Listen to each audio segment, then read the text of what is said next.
Greetings, greetings. Let me make sure all the cameras are working here. Oh, good. Okay, those are the tough ones to get going. I don't know why.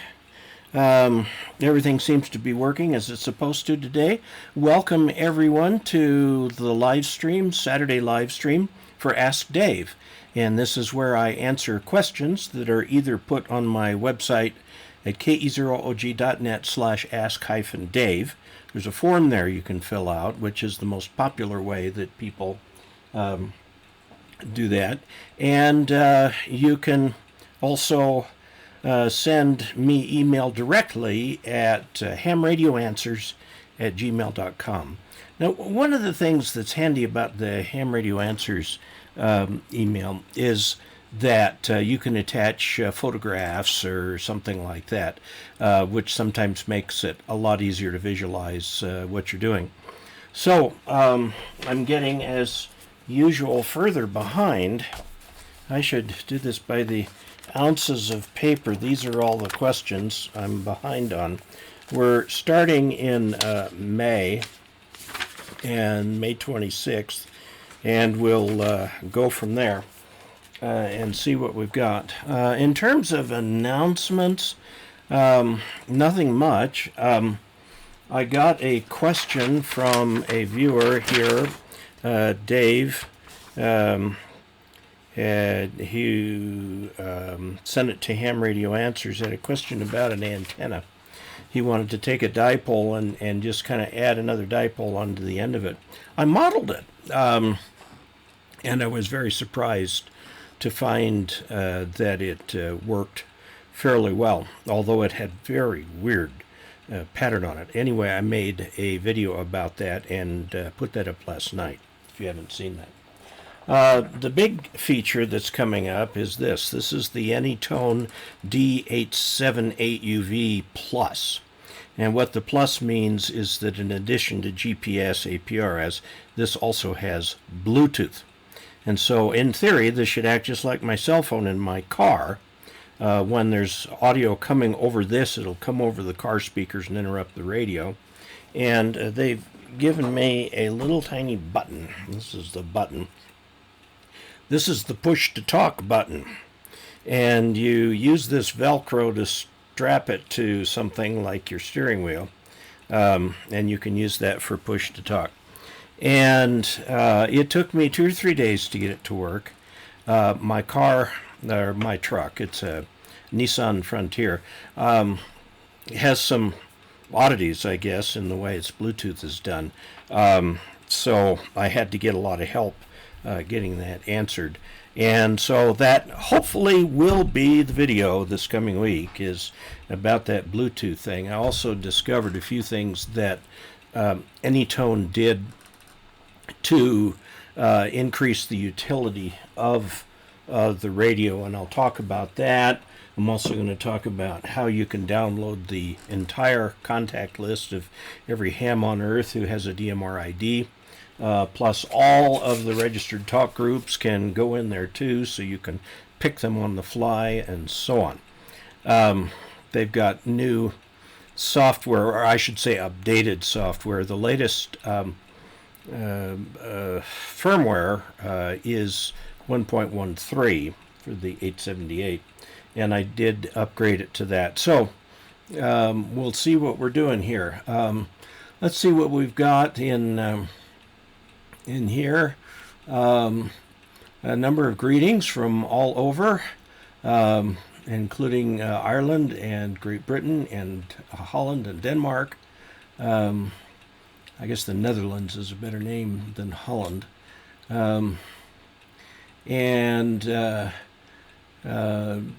Allocated Brian is going to take the tech test in a couple weeks. And good luck with that. Good luck with your studying. And yes, I did have an enjoyable field day. I went out to that, and I didn't stay terribly long. Helped set up, took some pictures, and took off.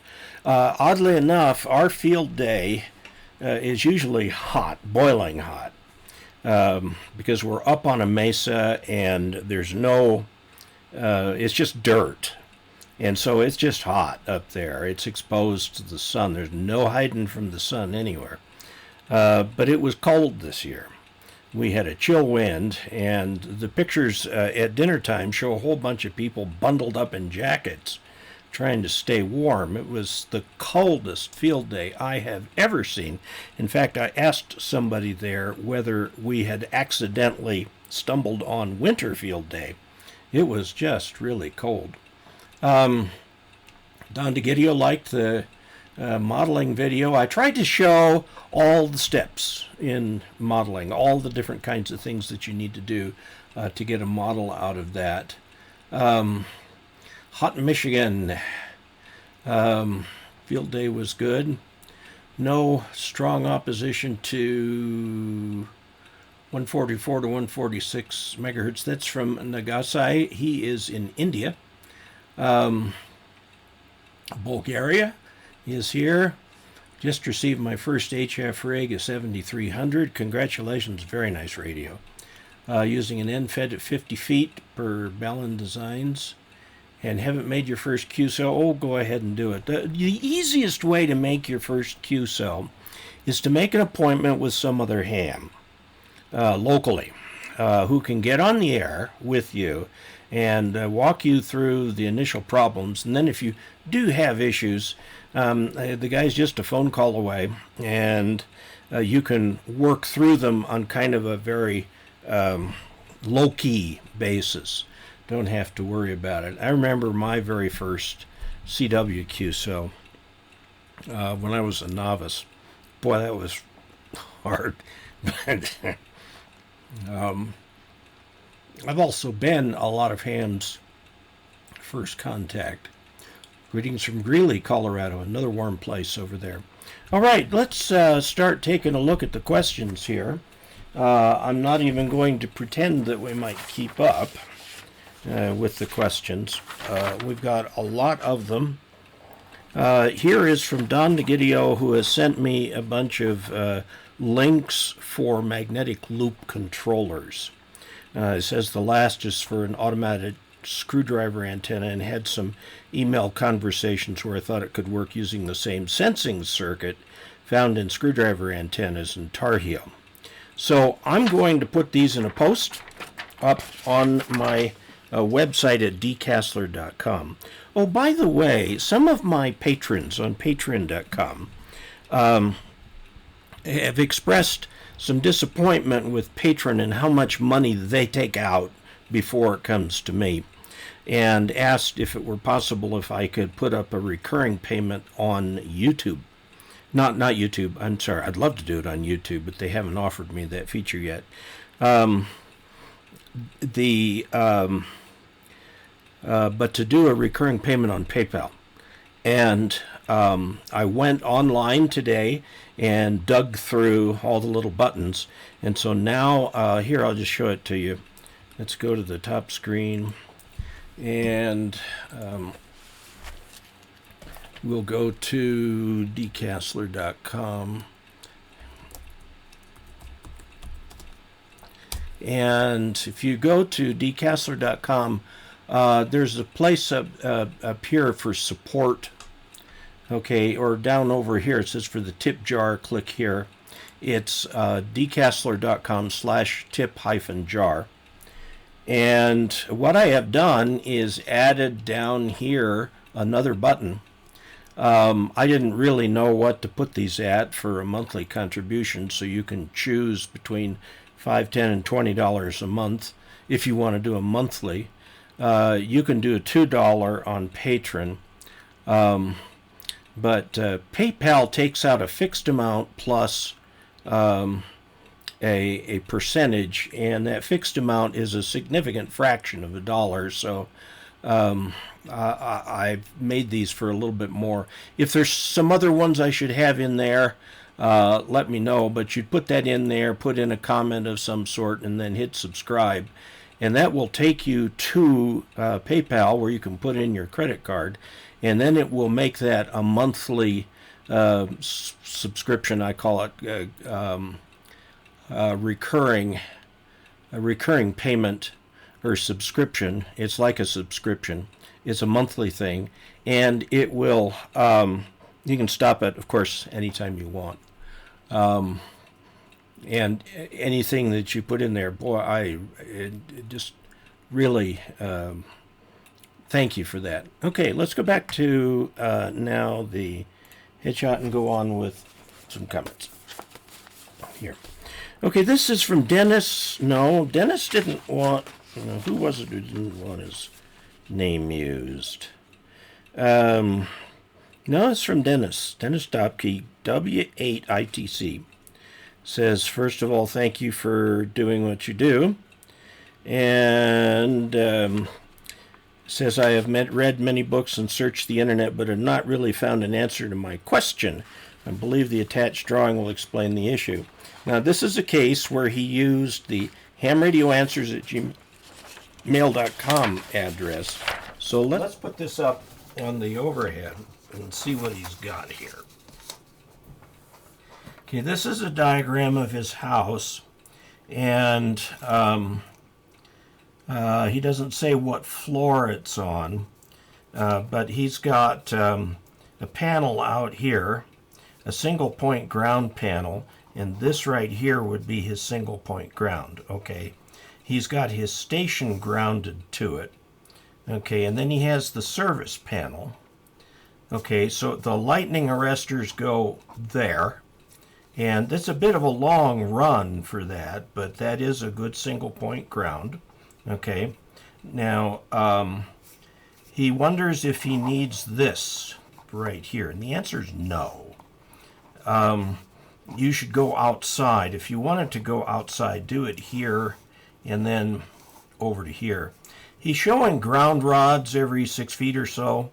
You can do that. That is recommended in the Motorola book on communications establishments, but you don't need to. You could put a bare, just put it here, bare number 6 copper wire, which you can get from Home Depot or Lowe's or someplace like that, and just put it out here. You can bury it slightly or just leave it on the ground, and that will bond these two together, and then you'll be fine. Route A is a shorter and easier way. No, the key thing is you're trying to bond the grounds. Okay, this is your station ground. If I'm assuming you can't get at it from this side. So go ahead and just run a bond between them like that. I hope that's okay.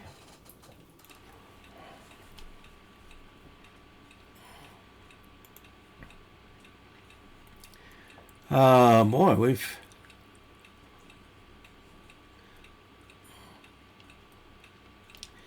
just received my first HF rig, a 7300. That is a nice radio. It really is, and it's relatively inexpensive.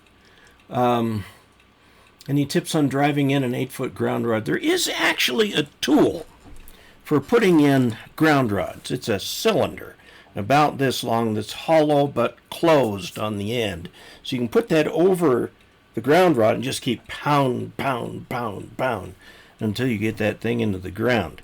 I've always done them with just old-fashioned sledgehammers, which is not entirely satisfactory, but does work. Let's see.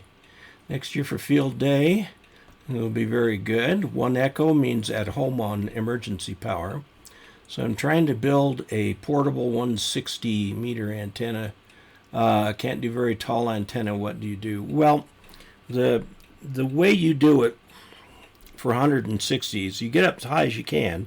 You're going to have to put capacity loading at the top and inductive loading, meaning a coil, at the ground in order to simulate it. And because the antenna is such a small fraction of the full quarter wavelength size, it's going to be very high Q, meaning a difficult thing to tune. And if you change frequency very much, you're going to have to retune the antenna. And second, the radiation efficiency of such an antenna is pretty low. But you can still get out on 160. Everyone's 160 meter transmit antenna is a problem. I mean, a quarter-wave vertical would be 40 meters or 120 feet tall. If you've got a 120-foot tower, you can load it up on 160. YouTube takes like 45%. There used to be a way that you could leave a tip on YouTube. They didn't take that much. I think they take like that much in the advertising, though. That's for sure. Let's see. First rig cabin, portable 160. And Bob Slovic has a question about owners of the 7300. Slap hammer, yes. They make a bit for a hammer drill also, yeah. A pole pounder, also available at a home goods store. Use that tube with closed tops at festivals to hammer in the pegs of tents, yes. Large hammer drill. Now, one of the problems I know the Army faced, when I was working for IBM, the Army Logistics Command, Air Force Logistics Command, took us on a tour to see how radio logistics was handled in the field. One of the problems they have, the Army, when they go out on deployment, everywhere they go, they have to pound in a ground rod. The problem is getting them out of the ground because environmental regulations require that they take those things with them when they leave. They actually have an old-fashioned tow truck. They have the kind that used to stick under the front bumper of the car and drag it off, and that they use those to lift those ground rods out of the ground. And that's what it takes. And I tell you, once a ground rod is in there, it is awful hard to find. Yeah, fence post driver would do it too. Yeah, there is as Nagasai points out, a proposal in part of the world, not the United States, to reallocate 144 to 146 megahertz to aeronautical. We'll have to see how that goes. If hams put up a stink, it probably won't happen. I don't know how popular those frequencies are around the world. That's our standard 2-meter band, which is very popular here. We have 144 to 148. A magnetic loop for 160, you can certainly do that. It's big. It's real big. It's going to be 12 foot in diameter, maybe? I don't know. With a whale of a big capacitor. I saw something at the Dayton show that would be a good mag loop, probably for 160. Yes, you can do it. It's going to be very high Q. And so set up the tuning variance nicely. This is from Kevin Laughlin, who is another YouTuber. We did a video together of just a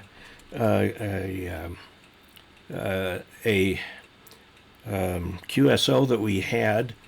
What we both wanted to show in the video is what HF really sounds like, and how you tune it. I had a problem on my end. I had a lot of local lightning, so there was a lot of static. And about halfway through the QSO, I remembered that my digital noise filter was probably not set right. So I had to go find the menu item and change it, and it made a lot of the static go away. The rest of the conversation was a lot better. It distorts the audio a bit, but better to have distorted audio than just a wall of noise. And he's got Kevin's got a new video out. He stopped at a couple different ham fests in the area he's staying right now. Okay, let's see. This is from 9N1CA. This is Arun from Nepal, new ham operator. Likes my videos. He wanted to know if it's possible to transmit on the HF band with HDR RF. I don't know if that one transmits, but if it does, it's not very powerful. Saw a transmission, but only a few hundred milliwatts, about 500 milliwatts. It was way too low to start out on. You might get a little bit in CW, but not sideband. I want to buy an HF radio to get into the ham world. What do you suggest? Either to buy a hack RF SDR, which gives more versatile job, or a conventional HF radio. Conventional HF radio. If you can get yourself 100 watts, do it. There is an Indian fellow who sells 10-watt radios for a pretty low price.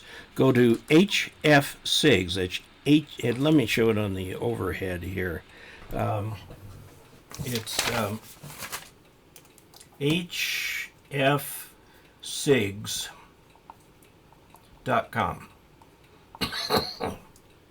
And available there is the Micro BITX radio.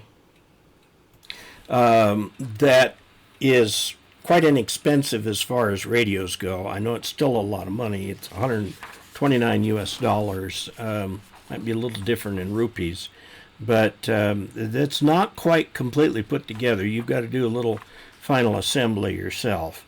So I would try something like that. If you've got the money and can go for like an ICOM 7300, that's a radio that will last you for a very long time. Okay. This is from Tim Clark K1NKX. Changed his call recently to honor his friend who encouraged me to test for Tech and Gen together. And then Mark KD9JTI went silent key about a month before I passed my exams, and he has adopted his call. Yes, this is quite possible. Sorry to hear that such a helpful ham was lost to us. He talks about adopting this call. There are certain waiting periods, I think a couple years before you can adopt a call sign that's been vacant for a while. And it's less for family members. So like if you want to get your dad's call sign or your mom's call sign or something like that, you can do that here. By the way, SK stands for silent key.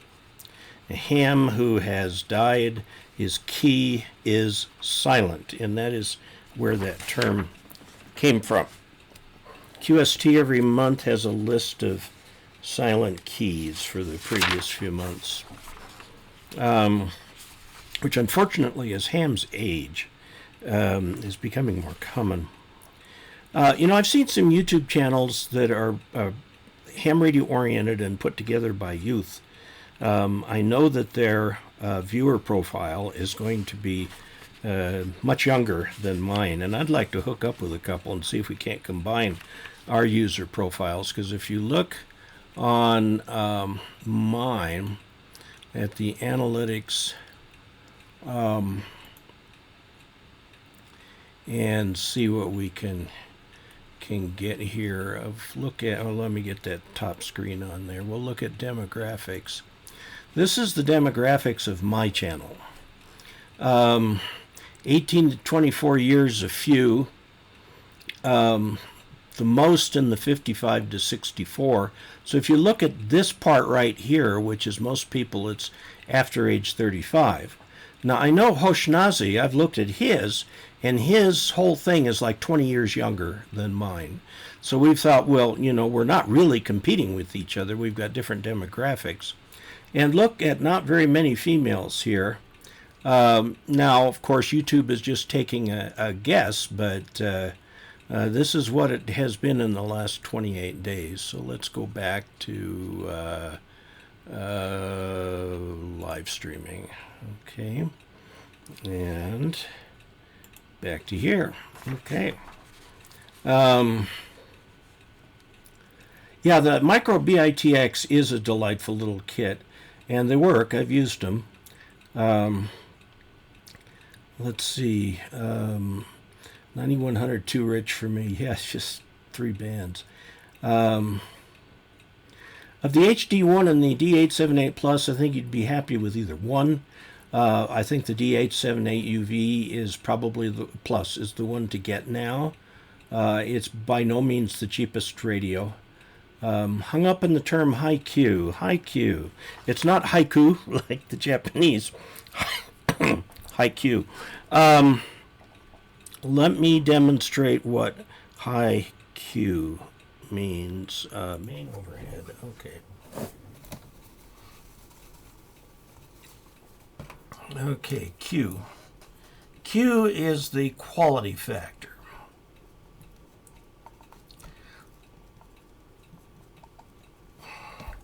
Now, if you've got a spectrum, so this is frequency, and you have a spectrum response like this over a pretty wide area, this is called low Q, and it has to do with the ratio of the height to the width. Okay? If you have a high Q circuit, it'll look like this. Okay. Now, the Q can also be thought of as the amplification factor. Things that have Q are like if you have a coil and a capacitor together, you create a resonant circuit. Okay. And you get high circulating currents in here, and the thing resonates at this middle frequency. Now, if you give the input frequency goes down a little, and the reaction to that goes down a lot, it's a high Q circuit. If there is resistance in here, then you broaden this out. And a high Q circuit means it will tune very well on its frequency of resonance, but if you get much outside of its frequency of resonance, the response of the circuit drops off very fast. Now, in antennas, if it's a reactive circuit, so there is resistance, there is capacitance, there is inductance. And it's the ratio of the inductance and capacitance to the resistance with a few things. But if you have like a magnetic loop and you look at a frequency band, that mag loop is going to have a tiny little response like that. And that's why they're so hard to tune. But if you have a dipole, you know, a big dipole like this, okay, the frequency response tends to be the entire band. And this is called a low Q because the frequency response is quite wide. And as you shorten an antenna and load it more, the Q goes up and you end up only covering part of the band. And that's what happens with mag loops, with loaded antennas, and so on. Hope that helped. That was for Bill Lynch. Does mode matter in antenna design? No. If you have a 2-meter J-pole, will it work for SSB? Yes, it will. Although, if you're going to do SSB on 2 meters, you need to orient your antenna horizontally, because that's done horizontal polarization. Easy way to get a ground rod in depends on what you're driving into. Mine was a piece of cake, but I'm going into a thick layer of clay. Ancient ash left by Mount St. Helen eons ago. Well, must not have been from the last eruption. That's not ancient. I was alive then. Yeah, the vertical that I have, I went out and looked at it. It's old. It's very old. 30 years? Something? It's old. I don't know. It has been there quite a while. And you shake it in the wind like that, the vertical, a piece of aluminum comes down. It's over another piece of aluminum, and you've got a screw going through it, but the thing kind of wiggles like this. It's not firmly established in there. And I think what is happening is that as it wiggles, there are spots in there where it doesn't make very good contact, and so the SWR can momentarily go very high. So I need to do something with that antenna. Probably the best thing to do with it is simply replace it. It's just old and worn out. Let's see. A few miles north of here is all glacial dump. Pain to get through all the cobbles. Yes. Yeah, they bring down quite a few rocks. Hack RF transmits, but is really noisy, not a clean signal at all. Son built a micro BITX, but hasn't gotten an antenna yet. Like to surprise him with an antenna. Yeah, get him a 40-meter dipole. That is what I suggest for everybody as a first antenna, 40-meter dipole, because it'll cover the whole band. Get it up as high as you can, but you don't have to get it up 66 feet, which is the half wavelength. Just put up a 40-meter dipole. You'd be surprised how well it works. And that'll give you one to give to him, and it costs you basically nothing if you've got any wire lying around the house. Micro BI sounds like, yeah, okay. Hello from the Wisconsin Military Academy. Hi, guys. K1ULN, or one of the YLs, young ladies, who is one of the Augies, and welcome to you. The Bergen Op Zoom in the Netherlands. Message held in review. Why is that held in review? He has a TYT MD-UV380 dual band and has only a Linux computer. Oh, it's DMR. Chirp is kind of the universal program for programming analog radios, and for whatever reason, they're not doing DMR, and I don't understand that decision. I saw RF Concepts or whatever it is. They make a commercial thing like Chirp, and I talked to the guy who owned the thing, and I said, you got to do digital. He said, no. I said, you're going to get relegated to the land of the obsolete if you don't include DMR, D-Star, and so on. No. So, I don't know, whatever. Any idea how high the MFJ cobweb would have to be efficient? They say you can tune it at 10 feet high. I run mine at 20. It's down right now. A deer got it. I had the cobweb up. There were 3 guys, and a deer coming from the north through our property ran right up the guy line and tore the antenna down, and then of course it comes down on the deer, and the deer, in the process of getting out of the thing, just broke it into a million pieces. So it's going to be a summer project to see if I can put that thing back together. I do mine at 20, it's fine. Guy the upper section is a quick fix. Well, it's only 20 feet high, so I had it guided about 18 feet. Most hams have enough wire laying around the house for a beverage. A beverage is not something you drink. A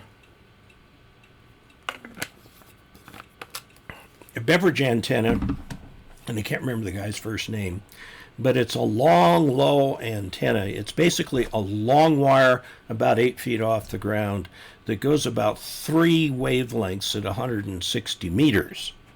So we are talking ideally half a kilometer of wire. They're called wave antennas. The thing about the beverage, it's a lousy antenna, but it's super lousy at picking up noise, meaning you get signal more than noise. So you have to amplify it, you need preamp, whatever, but you can eliminate a lot of the noise on 160. I've never tried one. 100 feet of speaker wire today to make a 40-meter speaker wire dipole should work. I'd feed it with coax rather than with the little twin lead, but it will work. M14 and Love Radio also will, Johan, not sure where you are. Good. Take a look at my videos, see if they help you get your license, get on the air, and enjoy yourself. Can you ground your station to the ground cable in your house? I wouldn't. put in your own station ground and then bond it to the household ground. The problem with using the utility ground is that it's kind of noisy. You know, it's connected directly to the neutral, which is, no, not the, yeah, the neutral, which is one of the wires up in the air that acts as an antenna. So you can get all kinds of noise on that thing. So best to have your own station ground and then bond that, which is just a fancy way of saying connect that with the utility ground. From the Philippines, hello. I was just thinking about the Philippines the other day. I was there in 1971 to 73, and I was just looking at a map of Manila yesterday. Thoughts on G5RV antennas? They were all the rage at one point. They do work. They do not work without a tuner, in spite of what they say. No, they work. They're not dummy loads. They work. Okay. Mark, can you ground your station to ground cable in your house? Yeah, you can. I'd put in a separate one. So anyway, there we go. Okay, we've got 110 people watching. That's good. This is from Mike Daniels KD9JTI. Would you come join us for another Hamfest? I'll include a flyer. Can send more if I receive an email. That sounds like something that would be east of the Mississippi. So probably no, I can't. I know a lot of people are interested in the Huntsville Hamfest. It's another real big one. The ones I'm going to attend the rest of this year are the one in Reno, the one in probably Duke City in Albuquerque, and Pacificon, which is in October. October is a bit problematic for us because if we get early weather, I won't be able to go. I can't get out of the state, but we'll see. We made it to Quartz Fest in January, which is down in Arizona, and we had to go over High Pass to get there. So this is from JAAP RJJA Rayon G. In the video from 1 June, Mark Welch asked about a way to connect his granddaughters for CW. Here's some ideas for the ham who had the question. Oh, it's a little kit that you can build for doing that. He said he used it himself at a scouting camp, and the scouts love it. I'll put this up on my website with the URL for that. This one is from Gregory Forester KD9JTI. From 2 of your YouTube videos, I noticed you use an FTDX 3000. I own an FTDX 1200 with the FFT board installed and have the SCU17 USB interface. I'm not certain you need that SCU17 USB interface because I think the 1200 has a built-in sound card, but cannot find any difference between the 3000 and the 1200 other than the VFO displays. Can you tell me what the differences are? There isn't much after they gave the nice waterfall to the FTDX 1200. They have different architectures inside. The FTDX 3000 has a down conversion architecture, which allows it to have narrower roofing filters. So really where you see the difference in the radios is at the margin, the hard to work signals, the faint signals, and so on. The 3000 had a bit of an edge, but otherwise they're both fine radios. And I know both the 3000 and the 1200 have been on a pretty good discount. Let's see.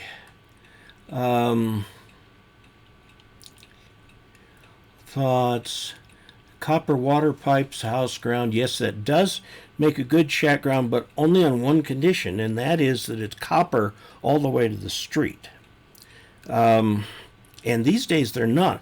Our house was built in 2003, and it's plastic pipe. It's copper in the house and plastic pipe from a joint underneath the house out to the street. So that doesn't work as a ground rod. All the new houses have plastic pipe for hot and cold water. They don't have copper at all. They've had to eliminate the copper because copper is just getting so expensive. Was I in the Philippines for Typhoon Gelda? There was a typhoon that came through when I was there, and I don't recall the name. Let's see. Can't wait to get. He's in South Africa. Johan Smit. Tell me which one is right. I hope you do get your license. There is a very active amateur radio community in South Africa. RT Systems Incorporated doesn't support any DMR radios. Okay, that's the one I was thinking of. I talked to them last year at the Duke City Ham Fest, and he wasn't very happy with me. And Reese Simmons, he's 14. Good. Well, I hope you guys get hooked up. For some reason, hams really like to deride the G5. It's a fine antenna. It works. Yeah, I got one once, and HRO was kind enough to let me trade it back in on an antenna tuner that was the same price. And that was my first antenna tuner. And I finally got up some dipoles and stuff like that, and then ended up with an R5 antenna, 20 through 10. And worked fine. I was on the brow of a hill and had good luck with all that. As water services use copper pipe. Yeah. The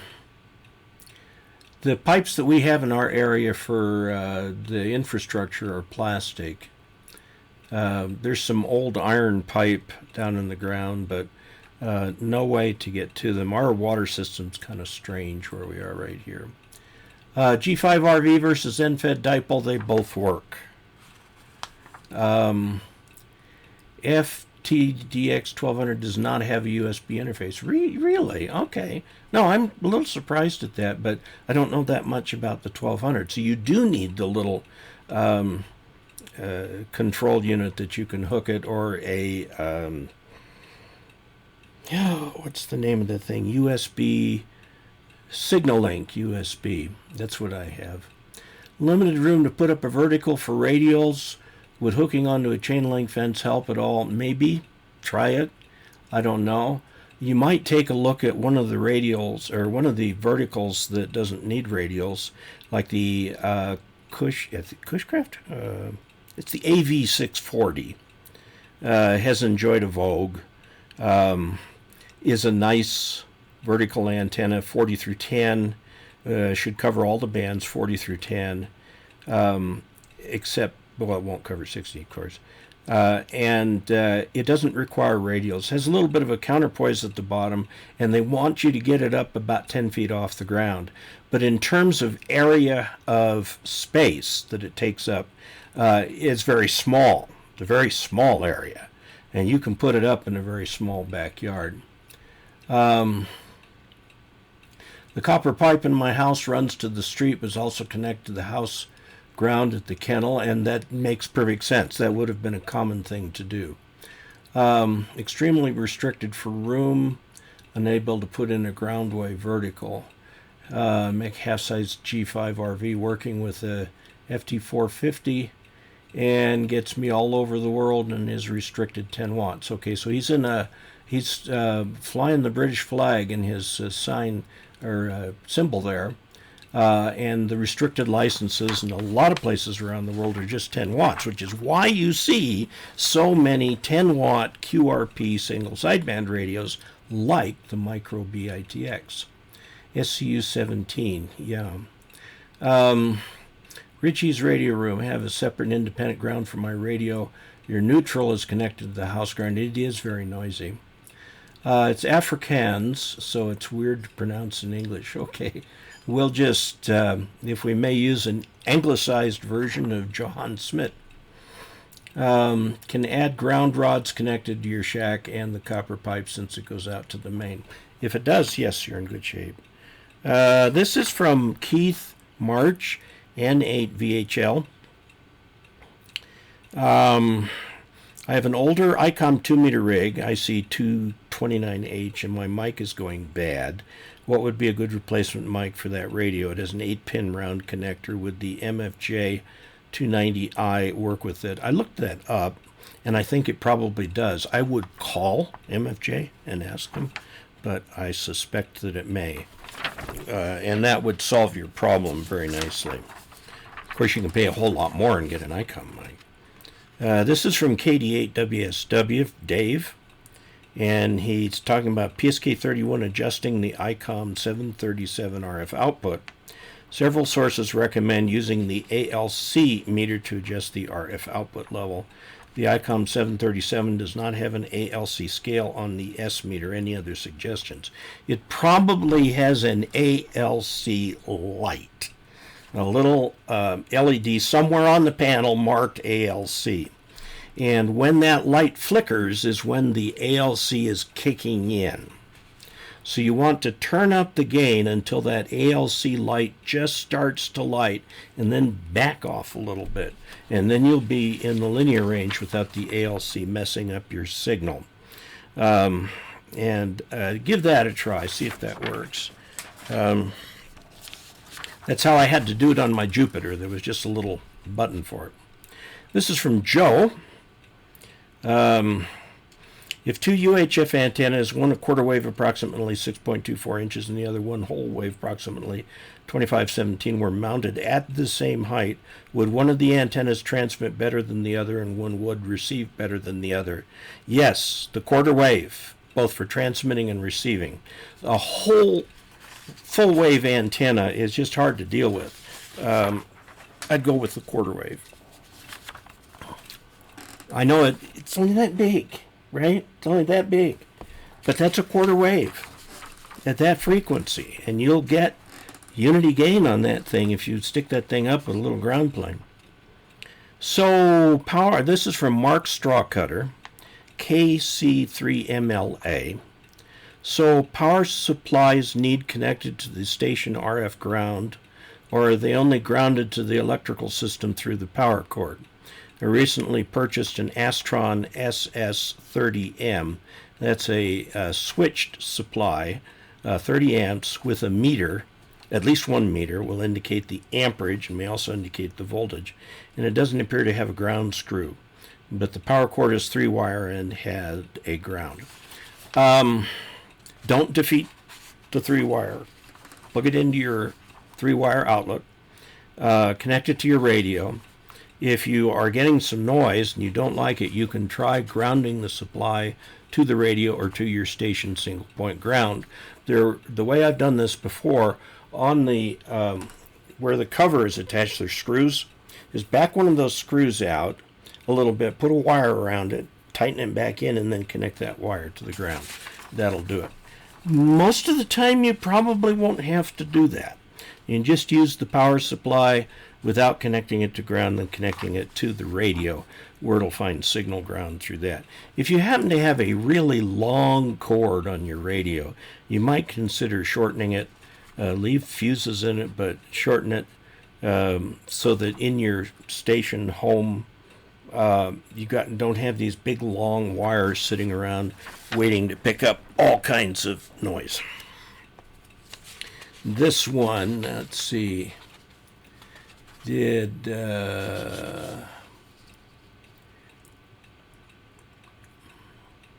you can add, yes, okay, Johann Smith, plastic plumbing pipe across the PEX. I've never used any. I would like to give it a try. I understand that it can withstand freezing. Did a field day by myself after mission trip. Why that? Yeah, I've done them by myself, just dabbling at them. It's kind of fun. What would be a good, cheap, low-loss coax cable for 2 meters and 70 centimeters? Want to run at max 10 meters. It's for a bow fang, so the power supply is already limited. Use RG8X for 30 feet, 10 meters. You're fine. You're going to lose some of your signal, yeah, but the fact that you're getting it up to an outdoor antenna will more than make up for that. Don't leave it connected all the time, because those antennas up in the air, unless they have a path to ground, will build up static charges on them. And I did blow out the front end of a little ICOM handheld once because I had it connected to a J-pole on the roof and there was no path to ground. Fortunately, it was repaired under warranty, but I learned. Make sure there's a path to ground so that the static can bleed off. Are newer radios much better than my Yaesu FT1000 MP field that I still find very capable? If yes, in what ways is it better? Yeah, radios are better, but I'm not sure they're enough better to warrant replacing the radio. My replacement Islands HDT GPS just showed up in the mail. My old one, the screen went scrambled on. Ooh, that's not. Hi, Dave. A new ham. I'm starting on a new home in my first shack. Is there anything I should consider in the build that would be helpful to my shack? Are metal roofs a problem? No, metal roofs are not a problem. They're very common these days. I would figure out a way to run coax from your shack to the outside that's waterproof, mouse-proof, and doesn't require that you drill holes in the wall or in the floor. I drill holes in the floor because I got a crawl space here. Pull back the rug, drill a hole, put the cable in, and push the rug back up against it. And when I'm done with it, I can pull it up, put a little piece of metal over the hole, plop the rug down, and nobody knows there was ever a hole there. That would be the thing that I would talk about. The HDR Sat, and I'm pronouncing that wrong, the Israeli satellite that just went up can be worked by hams even though it's GEO. It's kind of a specialty thing. Go to the AMSAT web pages, amsat.org, okay, and learn how to work it.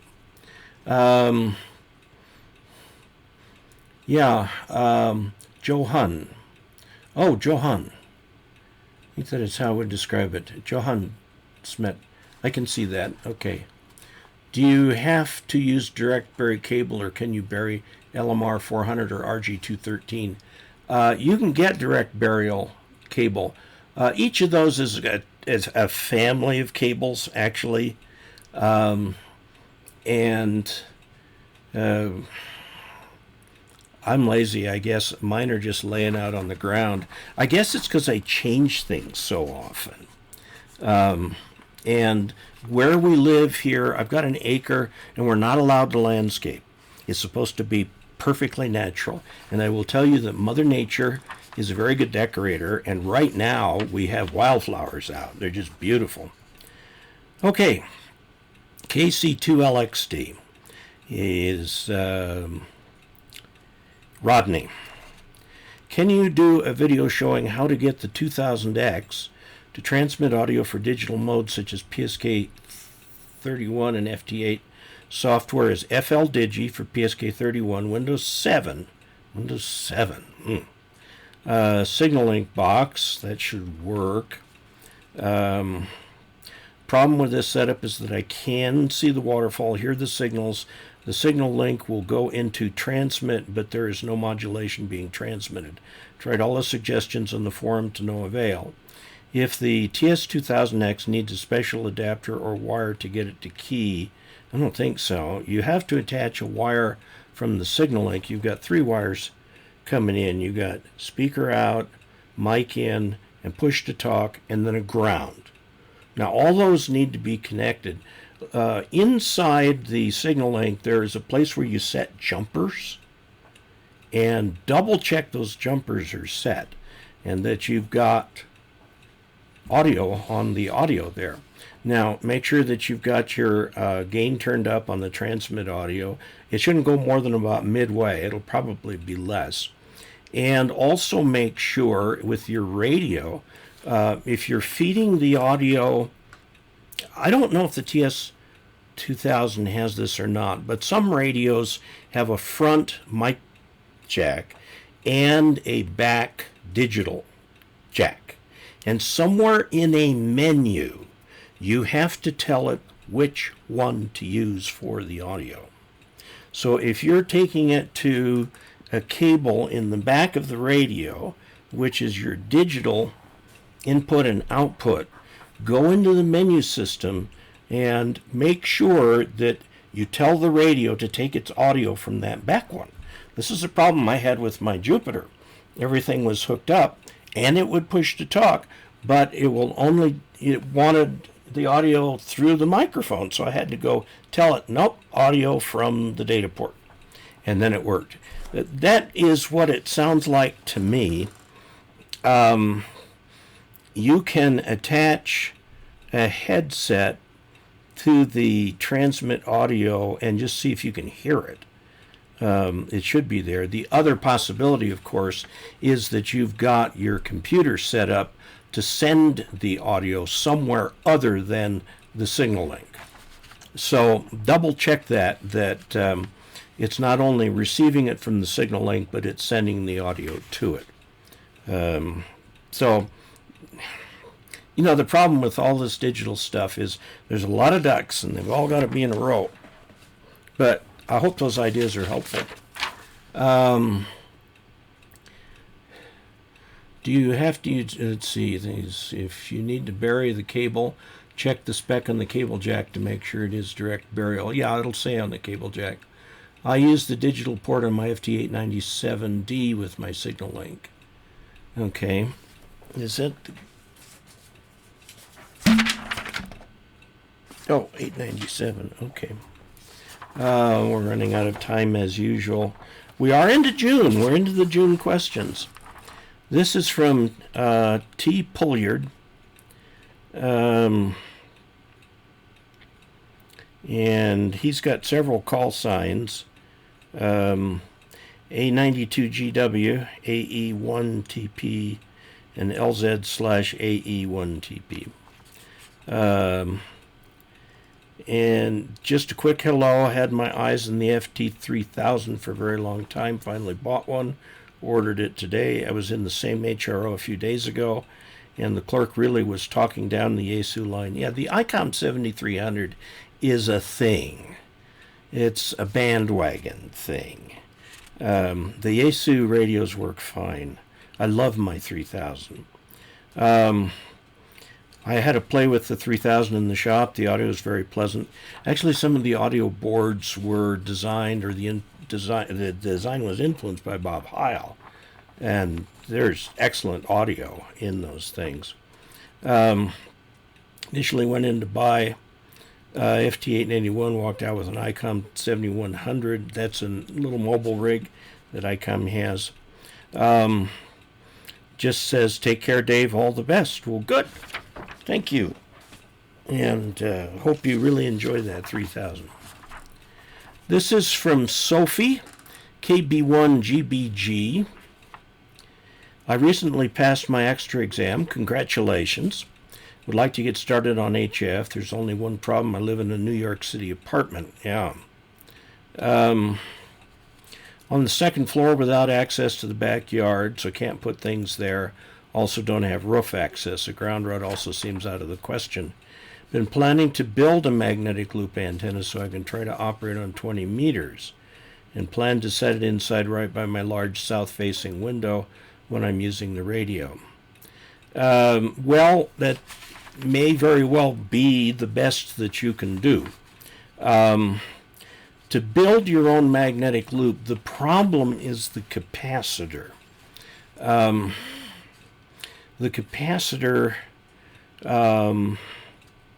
you know, that's why when you buy a magnetic loop like an Alex loop or a Chameleon P loop or something like that, the prices are a little high. It's because of that capacitor. And since you're going to be operating it inside, you don't need to go for the extra money. The MFJ has a remote controller for its, which is good if you've got the thing outside, but if you're inside with it, you can just use it without it. Go ahead, give it a try. Join a local club and talk to the people there, And there've got to be several clubs in the metro New York area. You may have to go over to New Jersey or something, or out on Long Island. There, and see if you can borrow one and give it a try. You know, throw a party and have several people come over, and guys always like donuts, by the way. If you have donuts, they'll take that. That'll get them there. But you give it a try. See what you can do. If you got that large south-facing window, give it a try. Let's see. Don't want to spend. Really enjoy the format of the show, Bill. Thank you. Johan, we had the antenna, so why not use it? It'd be far better than running around in the garden chasing satellites. You can. The 7300 is going to devalue the used HF market. Still can't wait to get one. Yeah, it is, because it's not very expensive. And ICOM seems to have a lot of margin in it because they keep offering rebates and stuff like that. And, you know, if I have to tell, if somebody really presses me, what's my first HF radio? I say, well, if you don't want a 450, which would be a better first radio, try the 7300, which is not an introductory radio. But if you persevere, you can get through everything and get it set up. Okay, this is from Randy Lewis. No call sign yet. Exams Saturday. Well, that was Wednesday, June 5th, so we'll hope that Randy has his call sign by now. Greetings. Thank you for the excellent videos. Driving my wife crazy watching them over and over. So a very interesting video from Ham Radio Concepts, all about the Citizens Band. It was very good, but short of your excellent... Oh, okay, well, thank you. I'll make a confession. When I was a teenager, we inherited a cabin out in the desert, and the person we inherited it from, my uncle, had a CB radio set up. And so we used that to communicate with the locals in the Lucerne Valley area. It was extremely sparsely populated, and everybody had CB because a lot of people didn't have telephone. And there weren't any cell phones or anything like that, and a wireline telephone could cost you a fortune to get installed. By fortune, I mean tens of thousands of dollars. Interested in this aspect as I'm the disaster preparedness specialist in my ward, and most of the elders quorum would rather start with CB. There's nothing wrong for using CB for emergency prep and that sort of thing if you just recognize that it tends to be a bit more lawless than ham radio. But give it a try. See what you can do. CB today is kind of the domain of the truckers, and not much else.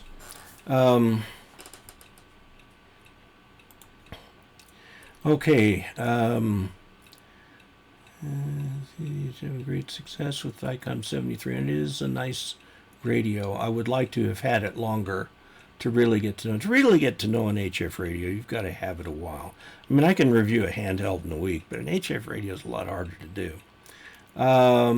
See, enjoying the show from El Paso.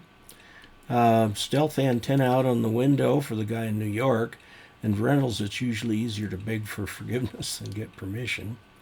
MFJ makes a series of loop tuners where all you need is a piece of wire.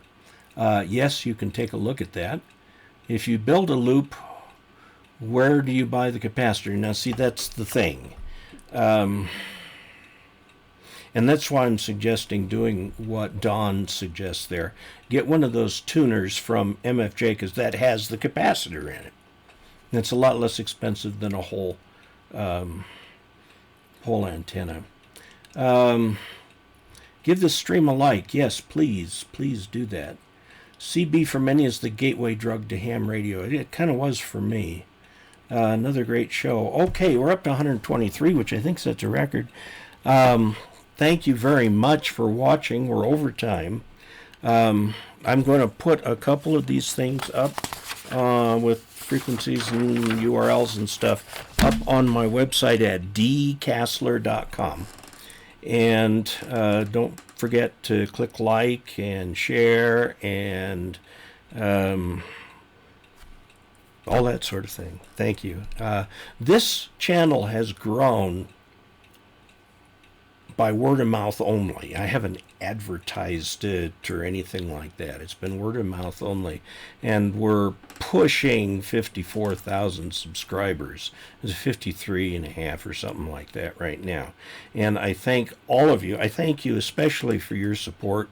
I'm an old retired guy and appreciate the support because it enables me to get things for the channel, like better equipment, and good cameras and stuff like that, and occasionally some ice cream. Although I am losing weight. You know, we talked a little bit about my health. I am down 14 pounds in 2 months, which is a bit fast, but I'm doing okay. So I'm going to say 73 to everybody, and we will see you next Saturday. I hope to have a video out this week about the Anytone D878 UV Plus, and I've got a lot of other cool videos coming up, and we will catch all of you later. So 73, thanks a lot, and take care.